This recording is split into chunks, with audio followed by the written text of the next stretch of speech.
Hello, everybody. I just finished listening to Minister Louis Farrakhan give a speech on this man Jesus, and in it he talks about how you can't get 3 days and 3 nights between Friday after 2 o'clock and before Sunday.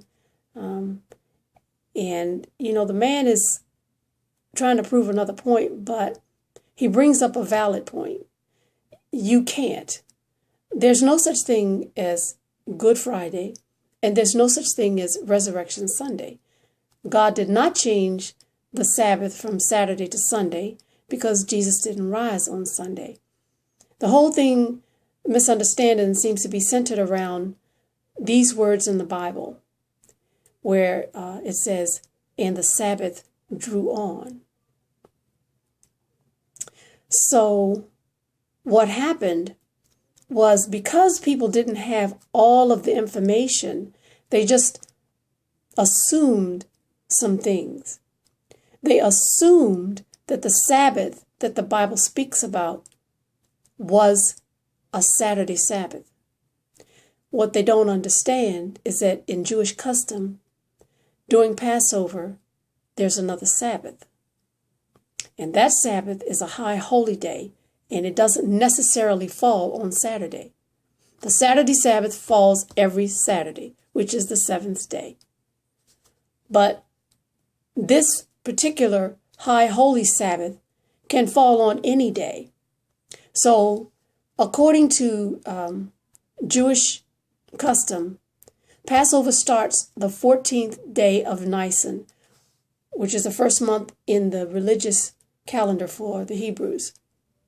In our calendar, it's the last half of March and the first half of April. So it falls March, April for us.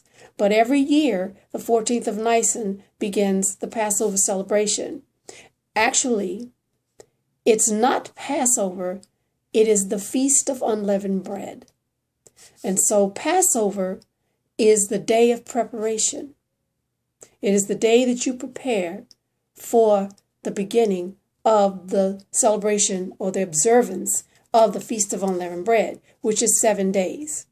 So you have Passover, the day of preparation, and then the next day begins the Feast of Unleavened Bread, and that is the High Holy Sabbath day. And then on the 7th day, you close out this observance with another High Holy Sabbath day. So if we also understand that the Hebrew day starts at 6 p.m. and it ends at 6 p.m., meaning that at 6 p.m. this evening, Monday has already started. And by the time we wake up at 6 o'clock in the morning, Monday has already been in effect for 12 hours. That was the nighttime part of it. And then when we wake up at 6 o'clock in the morning, that begins the daytime part of Monday. And so that goes for another 12 hours. And Monday ends at 5:59 p.m.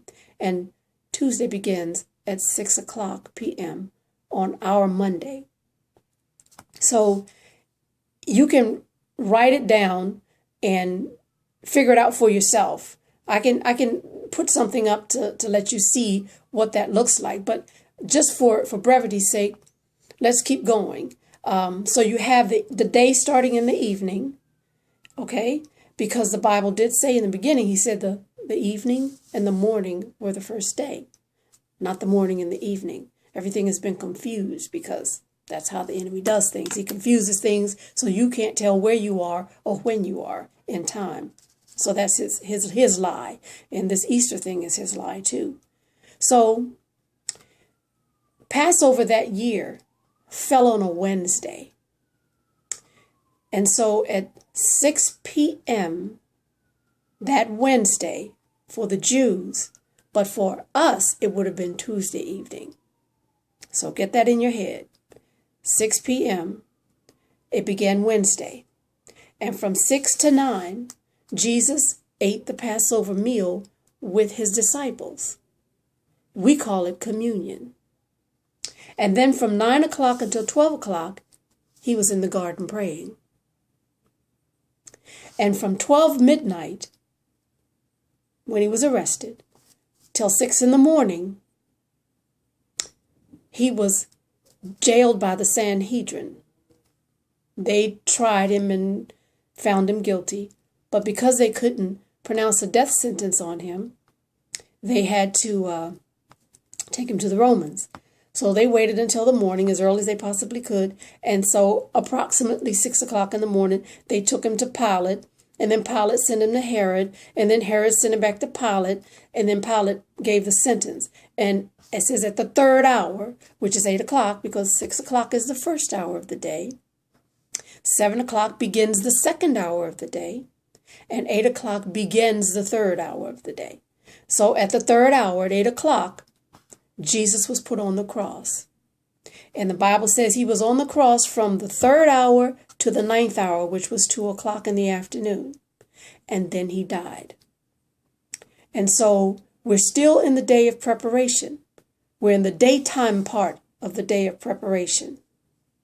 So from 2 o'clock to 6 o'clock, you have Joseph of Arimathea going to Pilate and asking for the body of Jesus so that he could dress it for burial and wash it and dress it. And they put these spices and things to prepare the body for burial. And so they took the body down and did all that preparation. And it could have taken a couple of hours. Who knows how long. They had to go and get the audience with Pilate. Then they had to come back and take the body down off the cross. And then they had to clean it. And then they had to transport it to the grave site. And then they put it in the grave.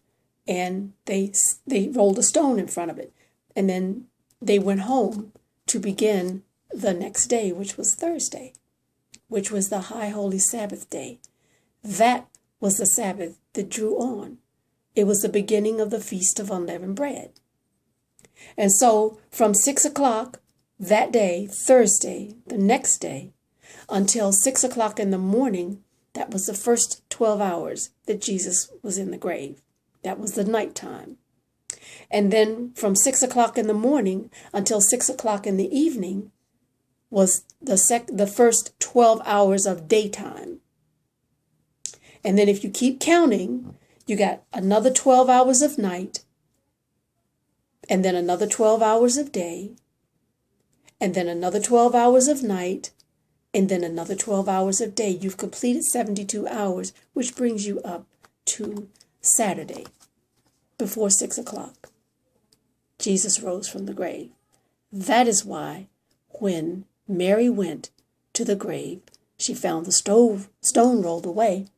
Jesus had been gone. He rose Saturday before 6 o'clock, not Sunday. So you see, it wasn't the Saturday Sabbath that drew on. It was the Feast of Unleavened Bread Sabbath that drew on. So there's no such thing as Good Friday. There's no such thing as Resurrection Sunday. If you don't believe me, look it up for yourself. Be enlightened, people.